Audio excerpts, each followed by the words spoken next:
From Coral Springs High School in sunny Broward County, Florida, the name of this podcast is Pulled Up. Here we go.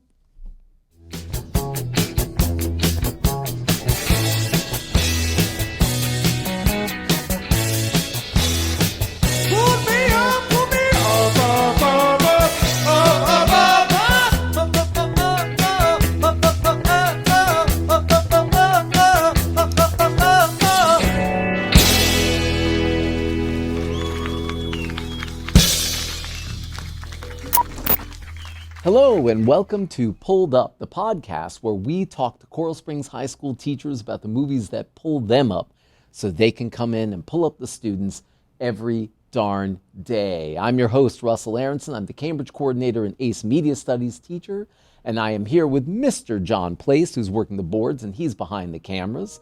And we're here to present to you Pulled Up. Our guest for this episode is Ms. Felice Tzabery. How you doing? I'm doing good. How are you doing? Doing all right. So glad to have you on the show. Well, thanks for inviting me. And oh yeah, absolutely. And so glad to have you to talk about how you got into the career, because it's different for everybody on the show, and to talk about what I think is a classic film. I completely agree with you. But before we get into that, we're going to begin by talking about how you got into teaching. And for that, let's roll all the way back to college. Okay. And before teaching.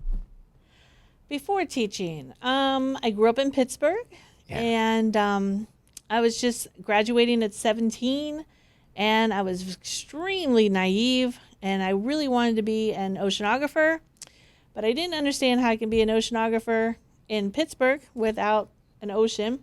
Didn't think I could move.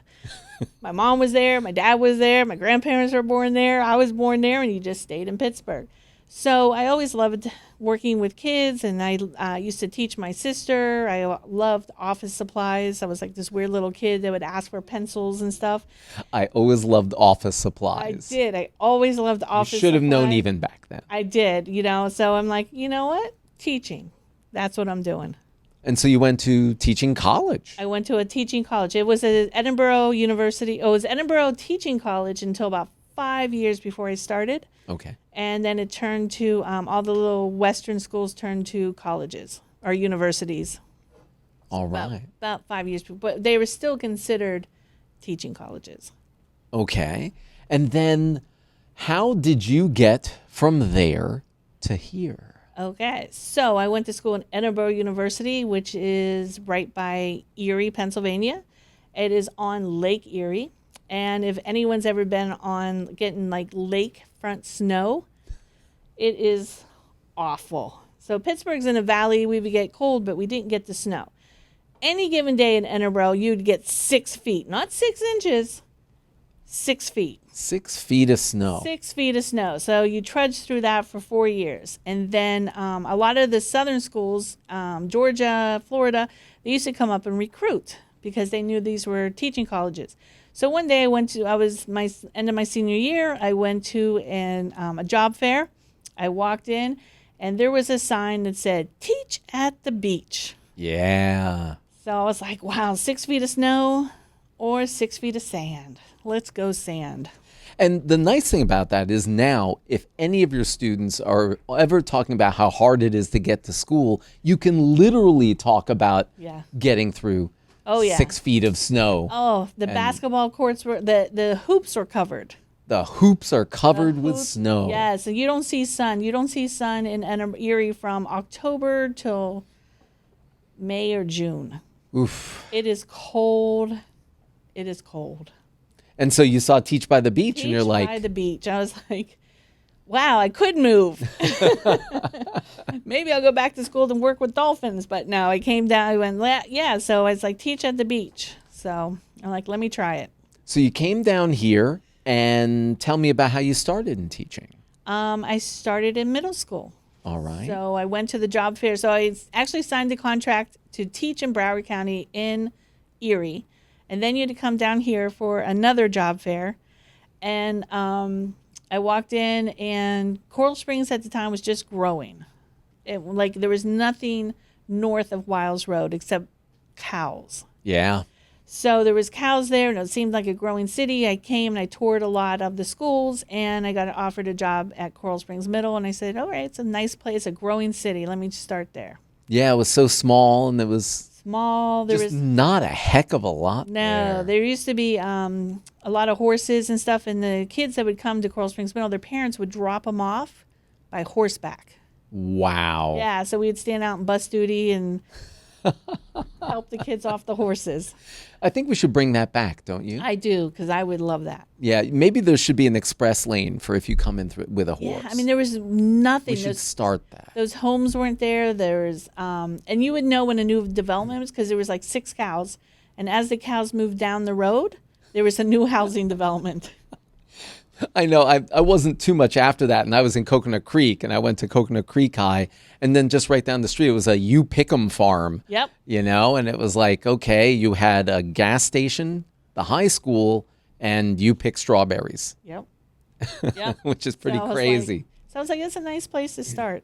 So you're in middle school, and then you go to high school. Why'd you make the transition? Well, I really wanted high school to begin with, but Okay. there weren't a lot of high school openings. Right. So, but it really, middle school is a good place to start, especially when you're 21. Yeah. So I was 21, and I thought, well, the kids will be younger than me. And so I stayed there about 8 or 9 years, and then I ventured on up. And that was here at Coral Springs I High. was here, and I've been here a long time. And define a long time? 25 years? 25 years here? Maybe 26. I don't know. I keep losing count. And so what did you, so you've been here for 25 years. What do you like about the school that keeps you here? I just find it like a family atmosphere. I love the kids. I like all the teachers. I feel comfortable. I'm not big on change, obviously. I just feel like this is my home. Yeah. So I just feel real comfortable. When I got here 10 years ago, I was pretty blown away by that family atmosphere Yeah. thing too. I felt that very quickly. Yeah, I've just never.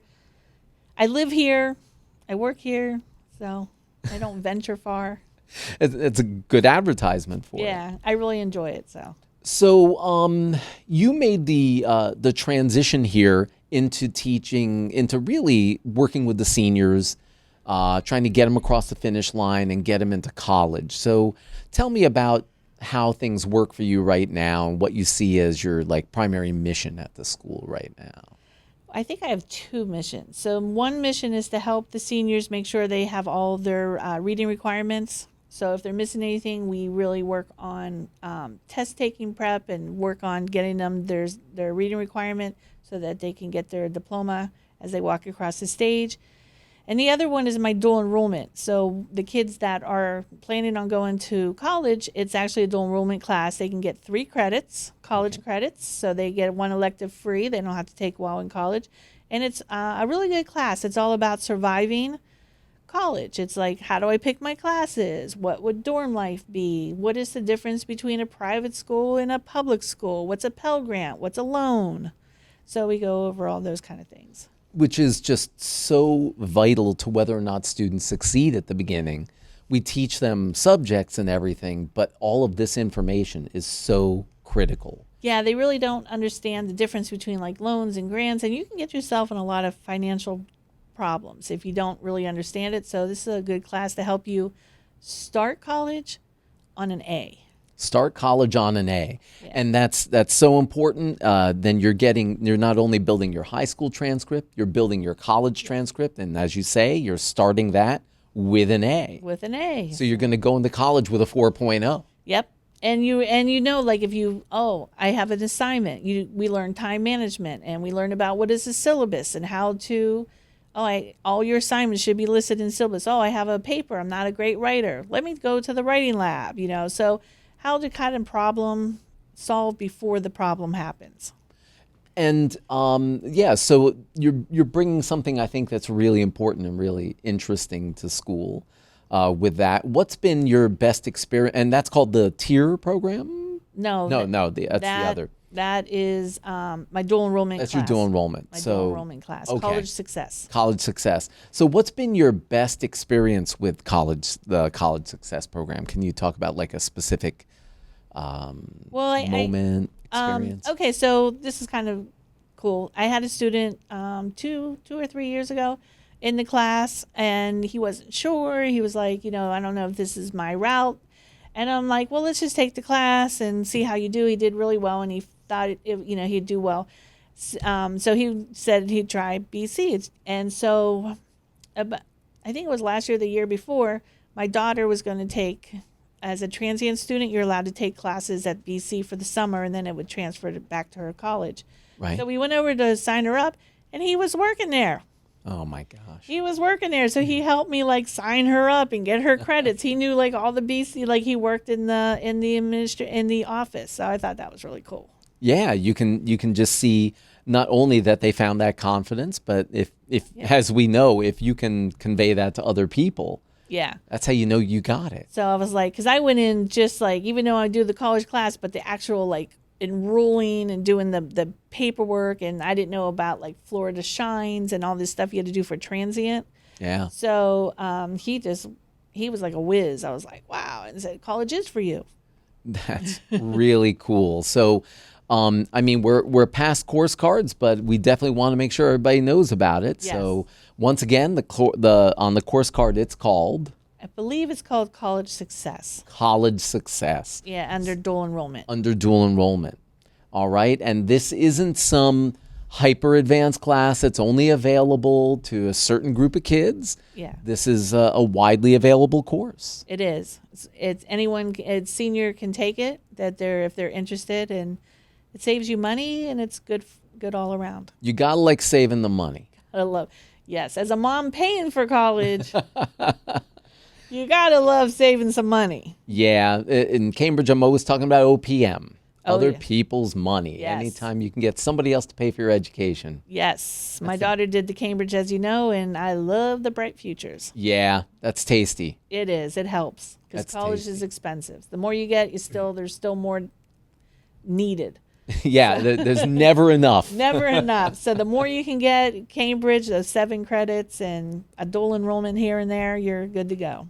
That sounds great.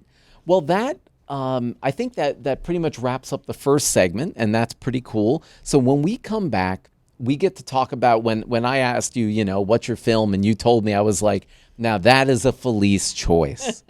So we're going to take a little break. When we get back, we're going to talk about a film you've probably heard of, probably seen, but worth talking about and seeing again, called Elf. So grab a break. We'll be right back in just a second.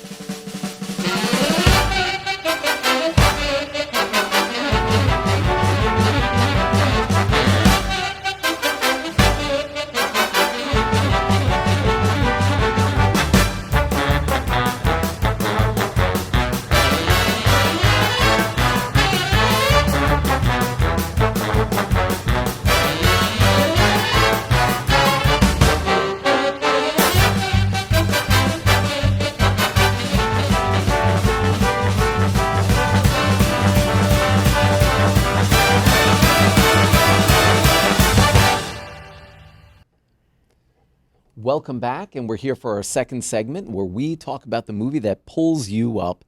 And as I was rewatching Elf, there was a quote in there that was like, yes, this is exactly a Felice film.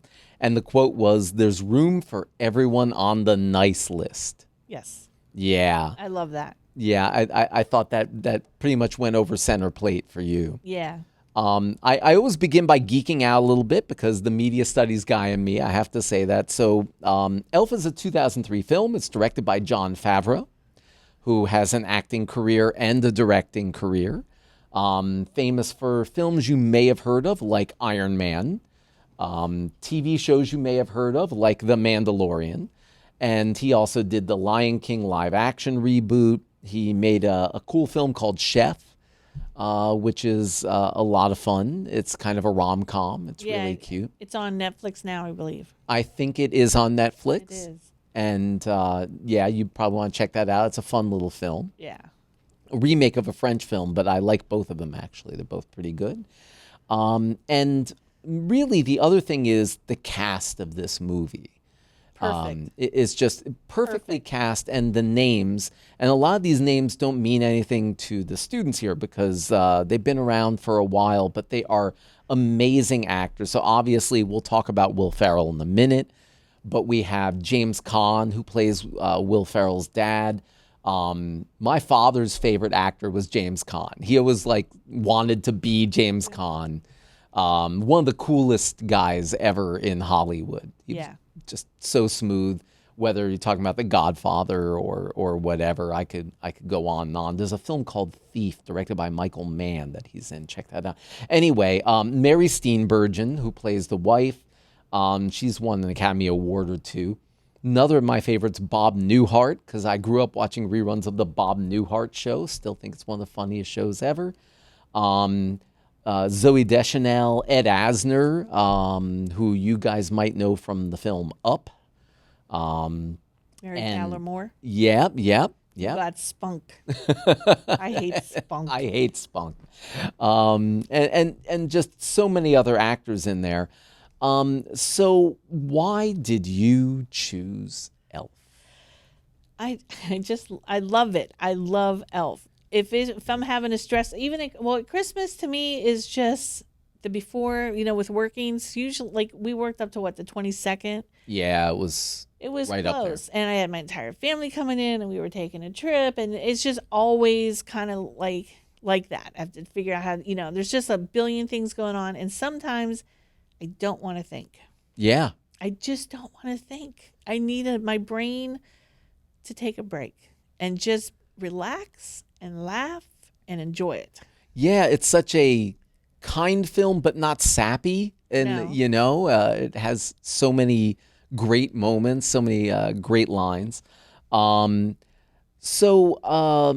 did you first see Elf? Do you remember? So 2003 is when my daughter was born, so I was probably going through a lot of stress then also. Okay, well, that situates it very well. So I probably saw it the first year, I would say.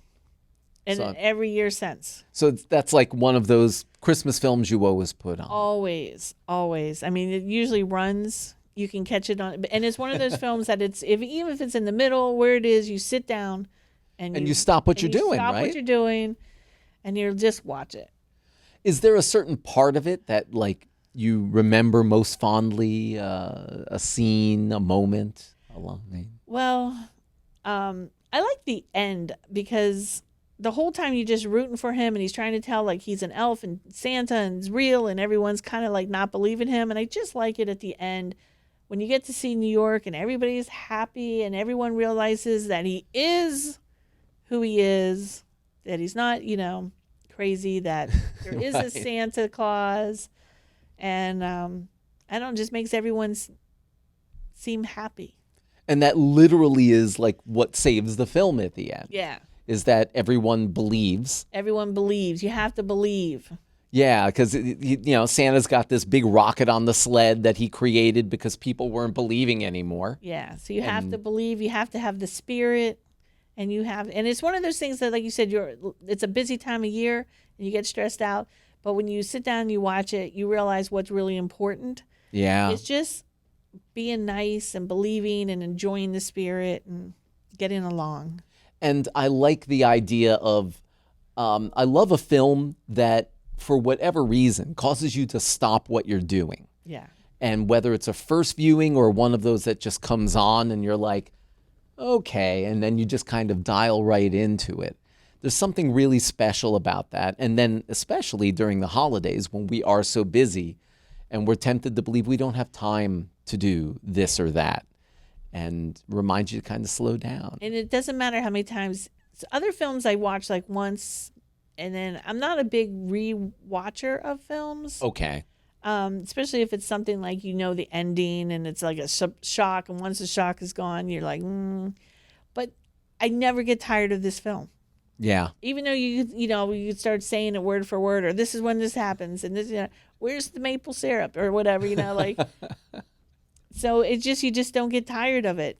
And in those scenes, he's actually eating maple syrup on the spaghetti. Yeah.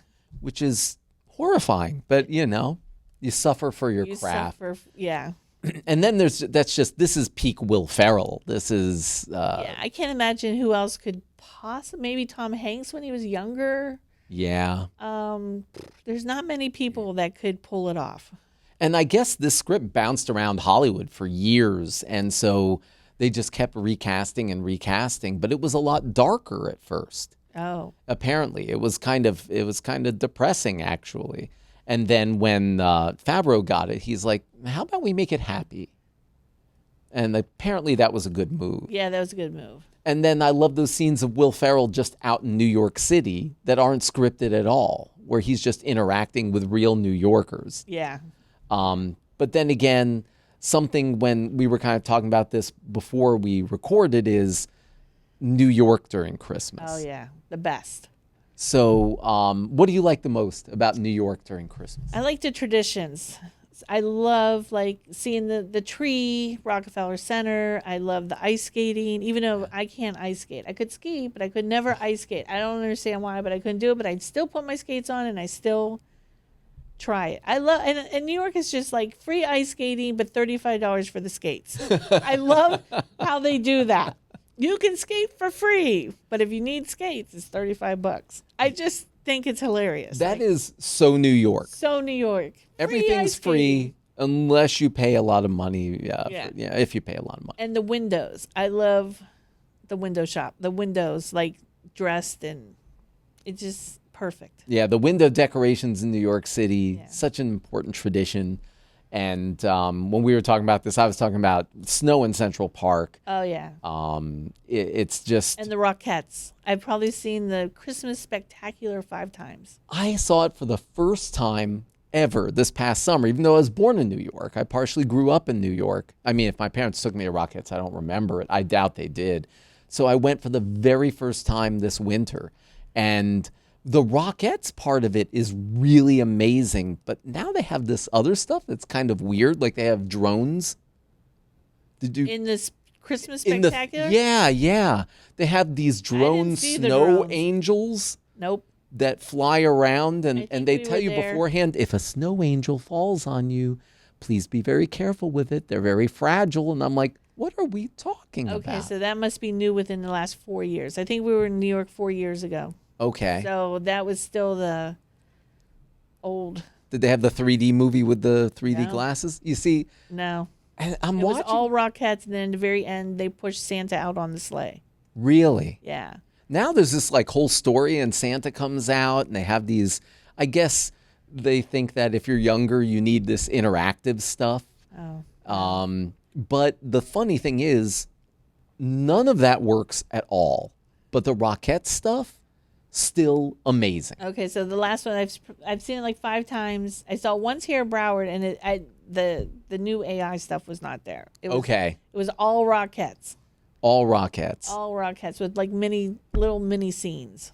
And now that I think about it, the tickets actually were very reasonable. Yeah. But the refreshments when you go in, it's just like the ice skating and the skates. It's like the tickets, I was like, wow, the Rockettes, this is pretty cheap. And it's a beautiful theater. Beautiful and huge. It's huge. It's enormous. And it's I like the way they have updated it and renovated it, but not changed the decor or the style. And it still has that old Radio City style. But you will pay $25 for popcorn. Well, we do Dwayne Reed. Dwayne Reed. We do Dwayne Reed candy before you go in. So for those of you who don't know, if you've only been in South Florida, that would be saying Walgreens or CVS. Yeah. You go to Dwayne Reed, you get the $1 snow caps, and you're good to go. I love that idea. Yeah. That's how I did candy at the movies as a kid, Still do. Have big pocket. Right, exactly. Still do. Walk in with those pockets full and, Yep. Oh, yeah, we got that. I got a movie purse. A movie purse.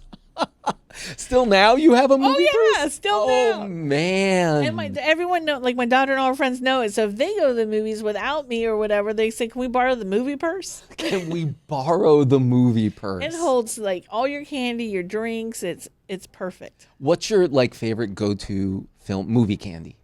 Snow caps. Mine too. Snow caps. I have to have snow caps. I love snow caps. Love the snow caps. Yeah. Yeah. All right, so then next year when I watch Elf, I'm cracking open a box of snow caps. Oh yeah, you gotta have the snow caps. All right. Yeah. I think it's a plan. Yeah. So yeah, I think we've got that all covered, and yes, so Elf, and if you've never watched it all the way through and it's been on the background, do yourself a favor, sit down and just kind of let yourself get into it and just watch it all the way through. Oh, that was the other thing I wanted to say. So Elf is kind of like a Scrooge story, Right. right? And you told me that you have been incorporating Scrooge story, Christmas Carol into your lessons. Can Right. you tell us a little about that? So we did the play version. Okay. The Reader's Theater version in class, and it was the kids. We did like a lot of background knowledge first, and then we read it, and then we talked about like the theme, and the theme is be nice. Be nice. Money's not going to buy you happiness. Here he was, the wealthiest man, and the people around him were trying to invite him and family, and then he didn't take advantage until it was, almost too late. And then he learned, be nice. Get that big turkey. Get that goose. Be nice, get that big turkey, get that big goose. Yep. I think we have found, as English teachers, the main idea It is. of the conversation. Share the goose. Don't overcomplicate it. Nope. Share the goose. Share the goose. Well, I don't think we can add anything to this conversation of Elf. I think we've put a pin in it. I think we bow tied that. All right. That's great. So we're going to take one more break, and then we're going to come back, and I'm going to ask you questions from your own students, Okay. which is always fun. So hang with us. We'll be back in just a second for our final segment. Don't go away.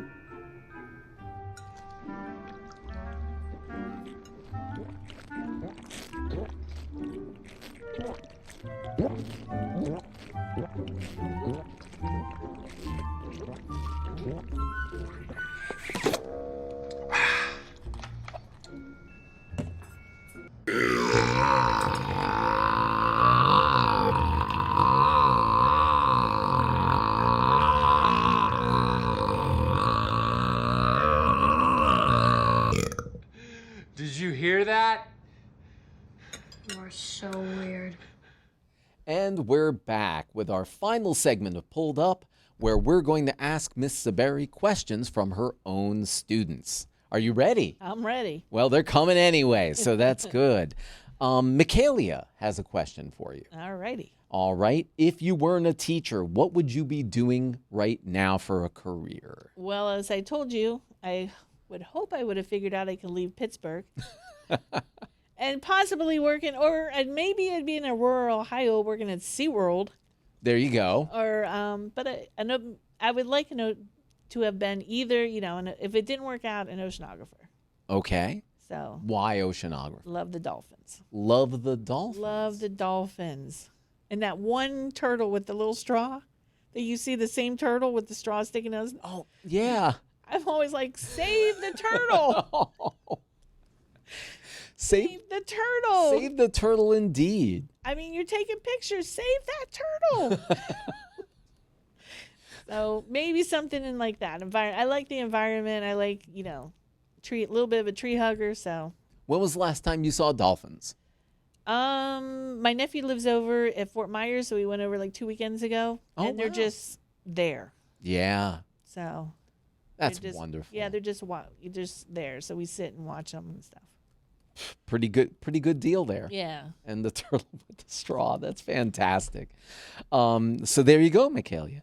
Let's see. Carlise Okay. has a question for you. And clearly this is something you talked about. How long did you do swimming in high school? 3 years because you had to get the Letterman's jacket. That's right, the Letterman's jacket. You had to, yeah. You had to do varsity. Well, swimming didn't really in my school didn't have junior varsity. It was all varsity. You were on swimming. So if you did the 2 years, there wasn't enough to like break it. Okay. You know what I mean? So if you did at least 2 years, so I did it the 3 years, and so I can get my Letterman's jacket. I loved the Letterman's jacket. Perfect jacket. Yeah. Wow. Even though I got my Letterman's jacket by in wrestling by just being able to make weight, So my coach would come in and say, "Hey Ross," because he had this voice, and be like, "Hey Ross, there's nobody for 108 next week." I'd be like, "Okay, coach, don't do that, kids. It's very bad for your health to drop weight rapidly over and over again. See Coach Jacobs; he'll help you do it the right way and the healthy way. Don't do it the way I did." But I did get a Letterman's jacket. And if anybody showed up on the other side, I lost immediately. Usually because A, I sucked at it, and B, I hadn't eaten for a week in order to make weight. There you go. So I would stumble out on the mat and collapse. And hope no one showed up. Which was apparently always the whole point from the scouting report. But it didn't always work out that way. Sometimes you'd be told no one would show up, and then somebody would show up, and you'd be like, uh-oh. At least it didn't last long. There you go. Pinned, you're out. That's it. There you go. Okay, we got one more question from Jonathan. Okay. Jonathan Joseph. What is your swimming record? I did freestyle 50. The 50 in like 25 seconds or so. 26. Wow, nice. It was okay. It was okay. It was okay. I was kind of like, and we did the relay, and I was kind of like the middle. Okay. I wasn't the lead. I wasn't the pull up. I was in the middle. So I was a good swimmer for non-swimmers, but not a great swimmer for my high school. Okay. Because we had some pretty good swimmers. And obviously, you still like swimming today. Love swimming. What do you like about swimming? I don't like to sweat. Okay. So you don't sweat. I hate sweat. I don't blame you there. No. You really picked the wrong place to live for that. Yeah. Well. The right place for swimming, the wrong place for the sweat. But yeah. Yeah. So, well, but we do spend a lot of time at the pool, or there you go. Because I don't like to sweat. Get in the water. Get in the water. There you go. Share the goose. Get in the water. Yeah. Life lessons here. There you go. Share the goose. Get in the water. Don't sweat. Be nice. Be nice. And be nice. And don't sweat it. And don't sweat it. There you go. Yep. I love it. Before we go, do you have anything you want to promote? Something going on in life, in class, anything? Well, I think I already promoted the dual enrollment, so yeah. I'm just going to stick it out there again, that it's a really good class. It's such a great opportunity. It's a good opportunity for everybody. You know, you get your free credits, the 3 credits. You don't have to take a class during college, because if you go to BC, that's one of the classes you're going to take your first semester. Yeah. You'll go in with the knowledge of how to be successful. So it's a good class to do. And even though you've already turned in your card, if you change your mind, go see guidance. Go see Belliard. Go see Belliard, and he'll get you set up. Yeah. Well, this has been Pulled Up, a co-production of the Coral Springs High School ACE Media Studies program and the Coral Springs High School TV production program. My first most special thanks are to Mr. Place, who is making all of this work behind the scenes. Could not do it without you. I want to give a special thanks to Dr. King, who helped me kind of develop this and pull it all together. Sage advice and wisdom, definitely, from Dr. King. I want to thank retired Principal Vivian Suarez for giving us the green light to do this the first time, and new Principal Mr. Dwayne Dixon for green lighting it a second time. So I think that means that we've got something good here. The podcast logo was designed by ACE Media Studies students Vanessa Ramschall and Brendan Kenny. And of course, I want to thank the faculty, staff, and administration of Coral Springs High School for coming in and pulling up our students every darn day. Thank you, Ms. Tzabery, for being on the show. You're welcome. Had a great time. Until next time, thanks for listening. And remember, no matter where you go, there you are. Bye-bye. Put me up.